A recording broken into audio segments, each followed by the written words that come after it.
Olá, está começando mais uma entrevista para o site Entre Fios, uma produção dos estudantes da disciplina de entrevista jornalística para o curso de jornalismo da Universidade Federal do Ceará.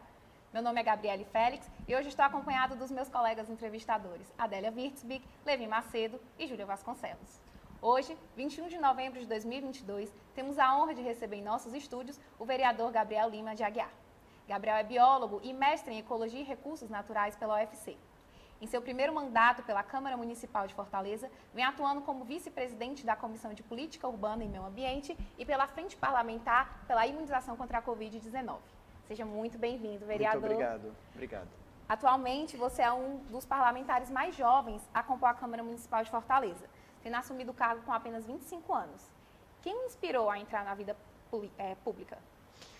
Eu acho que mais do que quem é um momento, né? Assim, a gente sente que precisa fazer alguma coisa, sente que existe uma lacuna, né? Um momento, um recorte histórico do momento que a gente ainda estamos passando, né? Tinha uma demanda muito grande de ter gente ocupando esse espaço, e aí a gente entendeu que aquela frase, né, que circula por aí, se não a gente, quem, se não agora, quando, né? E aí nos juntamos, um grupo de amigos, desenhamos que ações a gente ia tomar e colocamos a candidatura para a população avaliar, né? Então, acho que não foi alguém, um nome específico, uma pessoa, foi mais o cenário todo e a coletividade que nos colocou nesse contexto. O ativismo ambiental esteve presente em sua vida desde sempre. Você esteve envolvido, por exemplo, na ocupação do Parque do Cocó, em protesto contra a construção do viaduto, nos cruzamentos das avenidas Engenheiro Santana Júnior e Antônio Salles. Durante a graduação, você também participou das ocupações estudantis, que protestavam contra a PEC do teto de gastos. De que maneira o ativismo e a formação acadêmica refletem na sua atuação parlamentar? Refletem de forma direta, né? Ambos, tanto a academia quanto o ativismo ambiental, né? Primeiro, falando da academia, eu sempre tive o sonho, a vontade de cursar biologia, de ser biólogo. Isso porque desde criancinha, ali, 5, 6 anos, eu já assistia aquelas fitas cassetes de documentários sobre a vida selvagem, né, sobre a fauna, sobre tudo, e descobri que aquelas pessoas que estavam no documentário eram biólogos, né, e eu queria estar fazendo exatamente aquilo. Então, lá para os 7 anos de idade, disse que queria fazer biologia, e assim segui até o 3º ano, e fiz o Enem e entrei no curso, né. Só que a visão que eu tinha de academia a vontade era de me trancar no laboratório, contribuir com novas descobertas, publicar artigos, né, descobrir espécies novas, ir para a mata, né, para campo. Eu não tinha a conexão disso com as pautas socioambientais, né? E aí, a partir da ocupação do Cocó, né, que foi colocada, e outros cenários que a gente viu, eu vi como uma tem necessidade da outra, né? As pautas socioambientais, as diversas lutas da cidade, do estado, né, do país também, precisam ter o estanque da ciência, da técnica, né, também do conhecimento racional, para você poder se posicionar, né? E da mesma forma também o ativismo, que antes de ser vereador sou ambientalista, né, ativista há uns 12 anos, 10 anos, eles são o sentido de ser do nosso mandato, né? As pautas que a gente toca hoje como mandato, as que a gente pode escolher, porque muitas a gente não pode escolher, né? Mas as que a gente escolhe são as pautas que a gente sempre tratou nessa década de luta ambiental. Um dos principais trabalhos de um parlamentar, de um vereador, é fazer a ponte entre a sociedade civil e o poder executivo, no caso do município, a prefeitura. Então, tá com o mandato de portas abertas para todos os movimentos ambientais, sociais, ouvir aquelas demandas e concretizar aquilo em propostas legislativas ou em reunião com o prefeito, com secretários, com seja quem for do poder executivo, é o nosso dia a dia de trabalho no mandato, né? Então, hoje a gente pode estar nesse meio de campo entre os movimentos e o poder executivo, né? E também entre a academia, os movimentos e o poder executivo, né? A gente não pode dizer que algo degrada o meio ambiente ou afeta a saúde da população se a gente não tiver a ciência nos amparando, né? A gente precisa mostrar pareceres, artigos, publicações, coletar depoimentos de cientistas para tudo que a gente for defender, né? Então, essas três coisas, ativismo, academia e o parlamento, se misturam, né, numa política baseada em evidências, que é o que a gente defende. Você esteve presente na 26ª Conferência das Nações Unidas sobre Mudanças Climáticas, a COP26, ocorrida na Escócia em 2021. Como foi a experiência de representar a Câmara Municipal de Fortaleza em um evento desse porte? Primeiro, a gratidão muito grande da Câmara confiar essa missão, né? Uma grande responsabilidade de você ir com um crachazinho, né? Representando, no caso, o Brasil e pela Câmara, né? E uma experiência muito única, porque eu nunca tinha ido, né? Então, tem dois lados da moeda, a COP, né? E eu sei que essa também foi assim e as passadas também. Tem um lado muito bom, com uma espécie de congresso ambiental em que você vai ter as maiores lideranças, políticos, movimentos sociais, representantes de povos originários, indígenas, né? Todos ali reunidos para tratar da mãe de todas as lutas, né? Que é a luta pela Mãe Terra. Então, você poder estar nesse espaço com essas pessoas, conversar, ouvir, né, contribuir também, é muito enriquecedor e fortalecedor para o que a gente defende. Então, esse é o lado bom, né? O lado ruim é uma frustração com quase sempre o que é o resultado das COPs, né? Comparando com o tamanho do enfrentamento que a gente precisa fazer com o cenário de emergência climática que a gente está hoje, os resultados das COPs sempre são muito aquém do necessário, né? Tanto é que o berço das COPs foi aqui no Brasil, né, na Rio, 92, e de lá para cá 30 anos se passaram e a gente duplicou as emissões de gases de efeito estufa, né? Considerando que a gente já deveria ter zerado, né? O mundo todo reduziu 7%, de alguns anos para cá, o Brasil aumentou 9% nos últimos anos, e o mundo como um todo duplicou da primeira COP para cá. Então, assim, a gente não está caminhando na direção correta. E a gente se frustra em ver cada COP, primeiro era mudanças climáticas, depois virou crise climática, cada COP vai atualizando, depois virou emergência climática. Nessa COP o presidente falou, o presidente da COP, né, em inferno climático. Então, os termos vão se aprofundando e ficando mais sérios, mas as ações não, né? Então, o lado ruim é o lado da frustração que vem sempre depois da COP, de sentir que ela não deu a contribuição que precisava, né? Vereador, qual você acredita que foi o saldo da COP27 para o Brasil? A COP ela teve mais um dia de prolongamento, 2 dias, né? Era para ter terminado na sexta, esticaram para o sábado, esticaram para o domingo, porque eles estavam debatendo um assunto muito aquecido, que é o assunto centro das últimas COPs, né? E que nunca tinham conseguido bater o martelo e dessa vez conseguiram. Ainda que parcialmente, mas é uma decisão tanto quanto revolucionária, né? Que é no artigo que vai tratar de perdas e danos. A gente fala muito que a natureza está machucada, está doente, né, pela forma como a humanidade trata ela. Só que falar isso é muito reducionista. A humanidade não trata a natureza de forma homogênea. A gente tem países que estão industrializados há mais de 100 anos e tem outros países que nem iniciaram ainda a sua industrialização. Países muito ricos que têm sua riqueza construída em cima de muitos milhões de toneladas de gases de efeito estufa e países que, inclusive, muitas vezes foram usados como escada para o desenvolvimento de outros, que não emitiram gases de efeito estufa nessas quantidades e que são os primeiros a sofrer com as mudanças climáticas, né? Deslizamentos extremos, secas prolongadas, enchentes, elevação do nível do mar, falta de alimento, refugiados climáticos e por aí vai. Ou seja, as nações têm que ser tratadas de formas diferentes no debate sobre justiça climática e quem vai pagar a conta do que foi causado, né?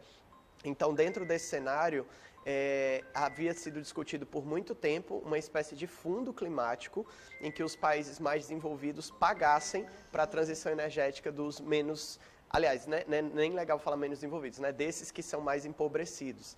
E aí o tempo foi passando. Em 2009, foi assinado no relatório da COP um fundo de 100 bilhões ao ano para ser pago até 2020. Nem um centavo foi pago. O tempo passou, não dá mais tempo de pagar para a transição energética de outros países, então agora o assunto é perdas e danos.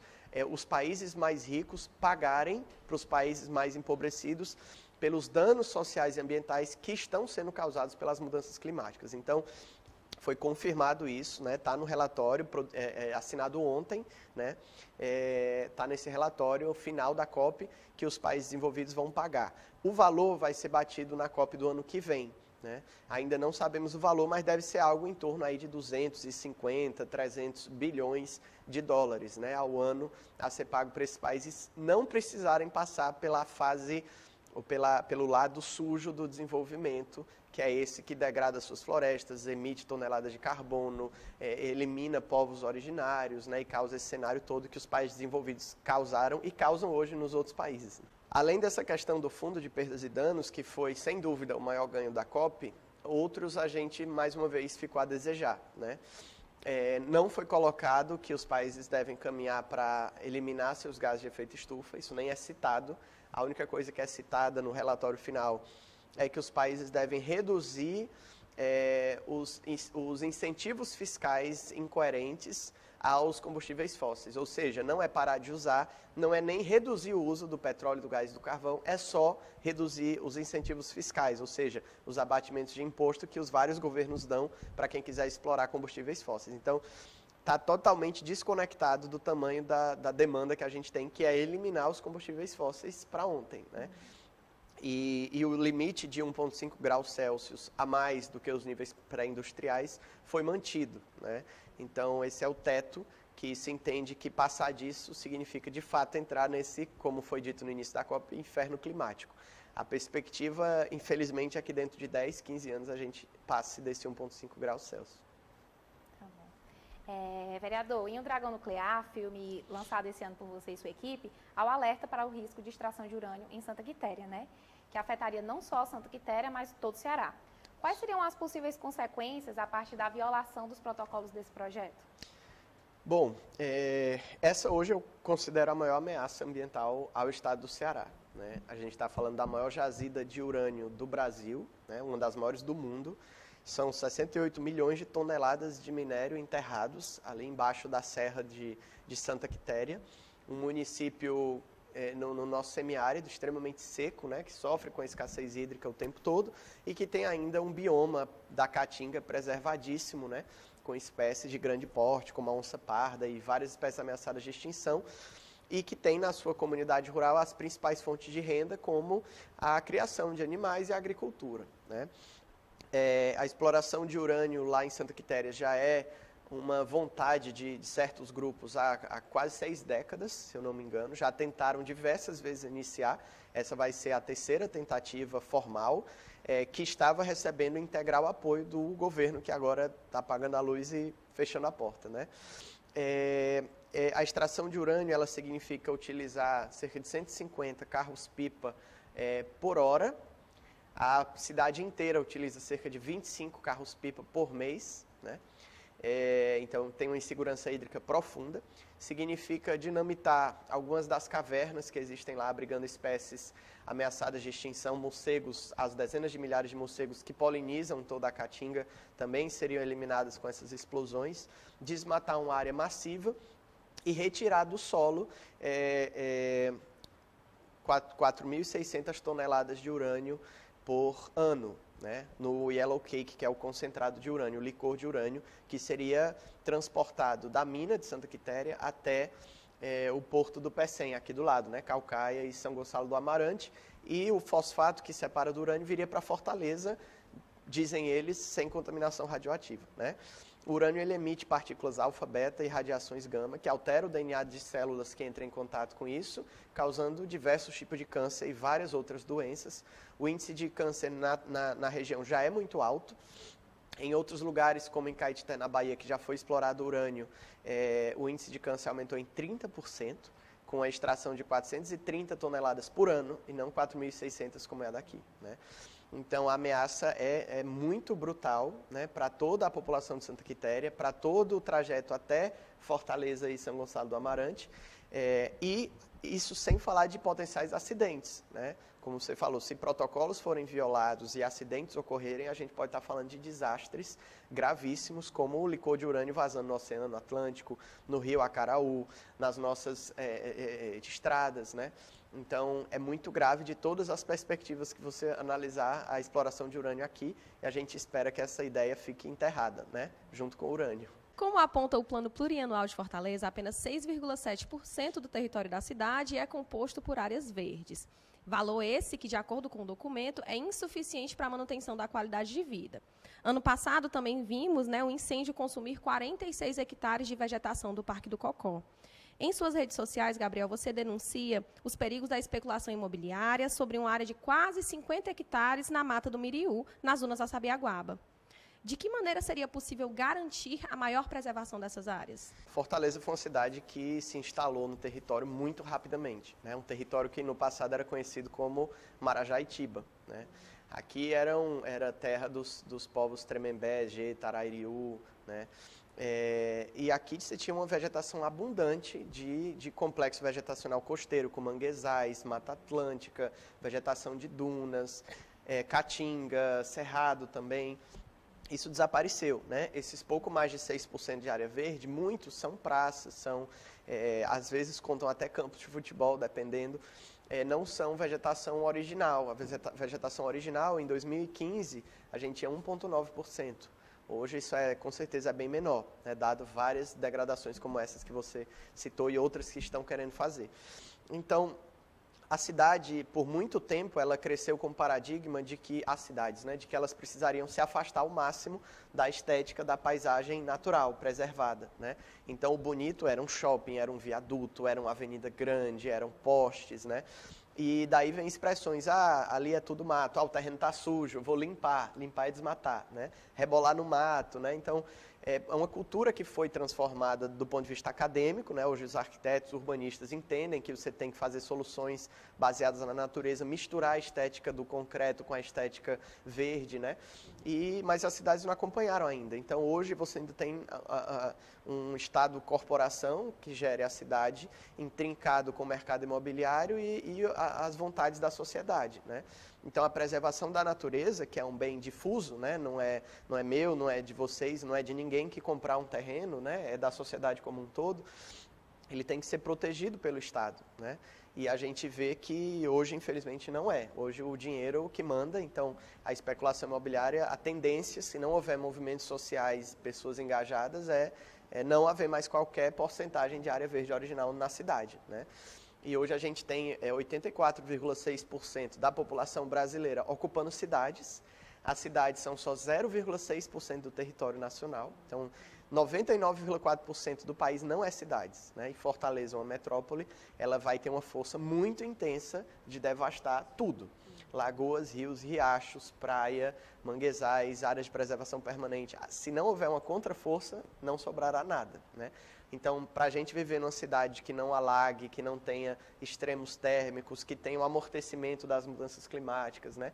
Que não precise gastar uma fortuna com saneamento e drenagem, porque ainda existem áreas impermeáveis, que tenha lugares para contemplar fauna e flora, né? Praças, sombra, que consiga descortinar, renaturalizar seus recursos hídricos, ter alguma gota d'água ainda limpa, que hoje não temos, né? Todos os recursos hídricos estão poluídos de Fortaleza. A gente precisa repensar o modelo de cidade, fazer uma reforma que direcione a nossa cidade para outro caminho. Nas redes sociais, além de mostrar a sua atuação enquanto vereador, você também fala muito sobre o trabalho realizado em outros municípios, né? Como nos casos da retirada dos pescadores da cidade do Fortim, do desmatamento na Lagoa do Paraíso, em Jijoca, de Jericoacoara, e da já mencionada luta contra a exploração de urânio em Santa Quitéria. Diante dessa atuação no âmbito regional, como é que foi decidida essa candidatura como deputado federal e não estadual? Perfeito. Bom, de fato, assim, nosso mandato ele é chamado com frequência para outras cidades, né? O que é um desafio para a gente, porque a gente tem uma jurisdição municipal, né? Então, como vereador, eu só atuo em Fortaleza. Quando eu passo dos limites de Fortaleza, é uma atuação voluntária, eu acho que mais de ambientalista, né? Assim como o nosso mandato é composto, sobretudo, por ambientalistas de diversas áreas, né? É difícil você negar um chamado desse, né? Aí, geralmente, a gente vai no sábado, no domingo, quando a gente não está em expediente, e vai fazer esse trabalho em outros municípios, né? O mandato, a luta, né, por conquistar o mandato federal, ela vem da mesma forma como de vereador, de uma necessidade, né? A gente tem hoje sempre 2/3 dos parlamentares federais votando contra a natureza, né? Quando você vai para votações de unidades de conservação, povos indígenas, crimes ambientais, o próprio sistema nacional do meio ambiente como um todo, sempre o meio ambiente perde nas votações nacionais, né? E todas as grandes legislações e pautas do meio ambiente são definidas a nível nacional. Então, a gente precisa, com urgência, principalmente para falar da pauta climática, ter cadeiras no Congresso Nacional. E não temos, né? E o nosso partido aqui do Ceará, o PSOL, ele ainda não tem também um assento representando o Ceará no Congresso Nacional. Então, a gente entendeu que há uma necessidade, sem dúvida, para deputado estadual, tem mais, é mais fácil, digamos assim, você conseguir, né? Não que seja fácil, é muito difícil também, mas para federal a gente avaliou, a demanda, né, que se coloca. Assim como para vereador, todos colocavam como impossível também, né? E a gente conseguiu, com muito apoio e fortalecimento da sociedade, um mandato. E aí estamos nessa luta, continuando, né, que dessa vez não conseguimos entrar, apesar de ter sido uma campanha muito bonita, que a gente se envolveu muito, mas vamos seguir nessa luta também, porque há uma necessidade. Assim como na Assembleia Legislativa também tem, e nas câmaras municipais também tem, né? Mas no contexto que a gente tem de urgência, a gente precisa ser muito ousado. Na condição de agente da causa ambiental, você se recusa a distribuir santinhos na sua campanha e adotou uma prática de ir às ruas, mostrar seu nome e o seu número com um cartaz, uma placa. Sendo essa uma maneira simples de divulgação. Para você, não ter distribuído panfletos na sua campanha, pode ter tido algum prejuízo em relação a isso? Bom, é difícil responder com segurança essa pergunta, né? Mas, de fato, a gente adota essa prática, né, de reduzir ao máximo os resíduos gerados na campanha, né, tentar fazer uma campanha o mais limpa possível. Eu acho que é um consenso em toda a população que, no período eleitoral, a poluição das ruas ninguém apoia, né? Você andar e ver aqueles milhares de santinhos no chão, cobrindo bueiro, entupindo, indo parar nas praias, no oceano, é uma coisa que ninguém acha bonito, mas a prática se mantém porque é, de certa forma, fácil, né? Você só está ali distribuindo. Então, a gente tenta, né, nas duas, e vamos seguir dessa forma, campanhas com menos papel e mais diálogo, né? Acho que até havendo nas próximas a gente vai usar ainda menos do que usamos nas passadas, cortando mais outros materiais, além dos que a gente já cortou. É difícil eu saber o quanto, se houve perda e quanto houve em termos de voto em não usar esse método, né? Porque a gente também atrai muitos olhares e tem um carisma também de você não utilizar. Então, você também ganha votos por fazer uma campanha limpa, né? Então, é um diferencial da campanha, que se as pessoas se envolverem e elas mesmas se tornarem agentes da campanha, divulgando, falando para familiares, amigos, né? O panfleto ele se torna obsoleto, né? Então, a gente acredita muito nisso, que uma campanha que tenha diálogo, que as pessoas não apenas votem, mas se envolvam na campanha, divulguem, convençam pessoas próximas, tem um efeito muito maior do que o panfleto, né? E de uma forma ou de outra, a gente teve quase 40 mil votos, sem usar papel, sem entregar nada, né? E várias outras candidaturas gastaram milhões de reais com papel, com panfleto e tiveram uma votação muito abaixo, né? Em Fortaleza, nós fomos o 8º mais votado sem entregar um panfleto. Então, independente de ter conseguido ou não a cadeira, né? Mas a gente conseguiu mostrar mais uma vez e provar que dá para você conseguir uma boa votação sem estar poluindo as ruas, né? Então, para além do voto e para além da vitória ou da derrota eleitoral, as campanhas elas têm um caráter pedagógico, tanto porque você vai estar ali dialogando sobre as pautas, colocando propostas, fazendo a população junto com você pensar, quanto também você vai estar apresentando uma nova forma de fazer política, né? Com menos papel e mais diálogo. Então, a gente entende que foi vitoriosa esse método e vamos continuar sempre fiéis ao que a gente adota e entende como o correto, né? Vereador, além das mais de 300 propostas apresentadas para a Câmara dos Deputados, sua campanha chamou a atenção por um motivo, no mínimo, curioso, né? A promessa de pedalar de Fortaleza até Brasília, caso fosse eleito parlamentar federal. De onde surgiu essa ideia? Bom, eu sempre gostei de bicicleta, né? Desde criancinha pedalo, sempre fiz viagens pedalando, era o meu veículo principal na faculdade, no mestrado. Não consigo ser agora por conta da correria das agendas e da roupa social, né? Atrapalha também, mas sempre que eu posso eu estou pedalando. E a vontade de fazer uma viagem grande sempre existiu, independente de candidatura, né? Sempre quis atravessar o estado, atravessar o país, né? De bicicleta. E aí juntei as duas coisas, né? O símbolo da bicicleta, que a gente entende como um símbolo forte de um mundo melhor, né? De uma outra relação com as pessoas, com a cidade, com a natureza. É um transporte zero carbono, né? Movido só pela água que o ciclista bebe, né? O ciclista. E teria um símbolo muito importante da gente passar nos lugares que a gente passou pedindo voto, né? No nosso estado. Então, a gente fazer uma rota agradecendo as pessoas para depois fazer o esforço até Brasília, né? E chegar lá de bicicleta e daqui para lá sem nada de gás de efeito estufa, né? é algo que a gente se encanta em propor, né? Muita gente achou que era uma promessa, né? E não uma proposta, que era algo só uma frase solta, mas não, a gente de fato, eu inclusive já mantenho, né? Já estava me exercitando pensando nisso e continuo o exercício para quando precisar, né, a gente está em dia. E estamos agora adaptando ao contexto do município, fizemos um primeiro percurso de bicicleta e vamos seguir fazendo, né?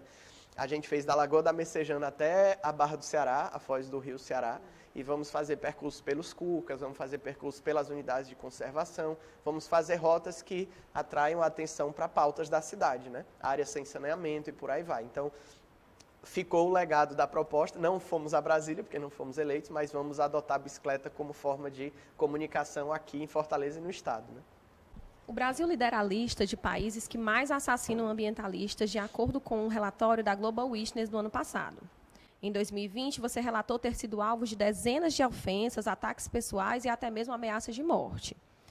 Depois que você denunciou nas suas redes sociais atividades ilegais de off-road, né, nas dunas da Sabiaguaba. Quais os impactos dessa violência na sua vida pessoal e na sua atuação enquanto parlamentar? Bom, de fato o Brasil é um país muito inseguro para ambientalistas, pelo contexto todo de conflitos aprofundados, sobretudo na zona rural. A gente tem um grande marco, né, que foi o assassinato do Chico Mendes, com 42 tiros, que era provavelmente é o maior ambientalista que a gente tem, não no Brasil, no mundo, né? Que foi a base dos conceitos de desenvolvimento sustentável, que dá nome ao ICMBio, né, Instituto Chico Mendes de Biodiversidade, que era um líder sindical, então, presidente, né, do Sindicato dos Seringueiros de Chapuri, então ele consegue juntar a luta dos trabalhadores com a luta ambiental, que é uma demanda que a gente tem, que a gente fala a luta que junte, né, o problema do fim do mundo com o problema do fim do mês, né? E ele fazia isso, então, apesar de ter morrido, nos ensina muito sobre isso tudo.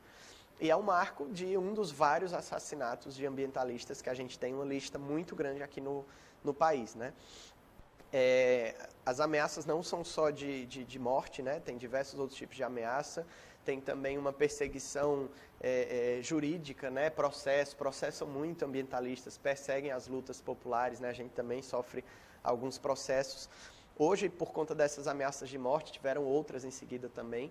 Eu sou assistido pelo Programa de Proteção a Defensores de Direitos Humanos, que é um programa do Estado que tem advogados, assistentes sociais, psicólogos, são conectados com a rede de proteção da polícia, né, que fazem o monitoramento e acompanhamento de ativistas que lutam por direitos humanos e da natureza. Então, no momento da ameaça de morte, você tem uma sequência de dias extremamente desconfortáveis, né?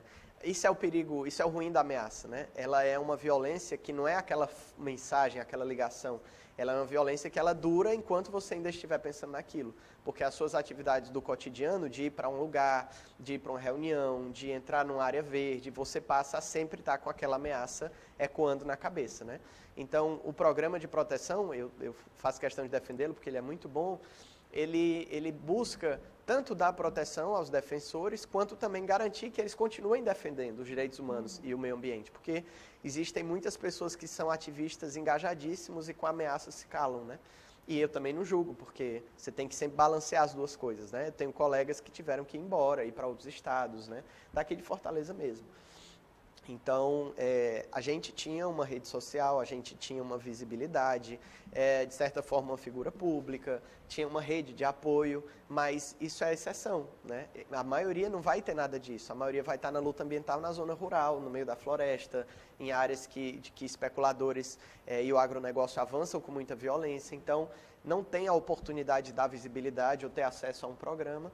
Então, infelizmente, esse cenário ele silencia muitos ambientalistas, ele elimina muitos ambientalistas, né? E ele, com certeza, enfraquece muito a resistência contra a degradação da natureza, né? Em fevereiro deste ano, você protocolou, juntamente com o vereador Júlio Brise, do PDT, 17 projetos de leis referentes aos Objetivos do Desenvolvimento Sustentável, que fazem parte da Agenda 2030 da ONU.